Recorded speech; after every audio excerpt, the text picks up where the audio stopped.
আলু, ঝিঙে আর এই হচ্ছে মানে পটল। এই গরম পড়লো এখনো ঠিকঠাক ভাবে পড়েনি, এই ঝোল আরম্ভ হয়ে গেল। আর ওই হচ্ছে নিম পাতা বেগুন দিয়ে। এই দুটো জিনিস আমাদের গরমকালে মাস্ট, রোজ দেখতে পাবে তোমরা। এবার বক্তব্যটা শুনে নাও।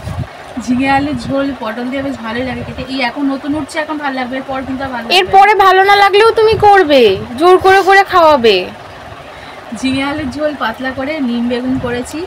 এখানে এই যে ভোলা মাছের সর্ষে বাটা দিয়ে ঝাল, আর এখানে এক পিস এটা হচ্ছে মেয়ের, আর ওখানে শাশুড়ি মা ধনে পাতা খান্না তুলে রেখেছি। এখানে হচ্ছে মাশরুম। এই যে মাশরুমটা খুব ভালো খেতে হয়েছে, ভালো, খুব ভালো খেতে। আর এখানে কালকের আমের টক আছে, কালকের আমের চাটনি। তো আজকে এই মেনু হয়েছে, ঝোল ঝাল সব কিছু হয়েছে। মাশরুমটা গিয়েছিলাম দার্জিলিংয়ে, ওখানে অনেক সস্তা পেয়েছি, কিনে নিয়ে এসেছি।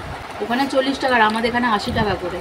এইটাকে কোঁড়ক বলতাম, গ্রামের ভাষায় কোঁড়ক বলে, অনেকে একটা কী বলে, আমরা কোঁড়ক বলেই জানতাম। এখন মাশরুম মানে সব ইংলিশ ভাষা, ইংলিশে বলে না কিসে বলে জানি না, মাশরুম হয়ে গেছে।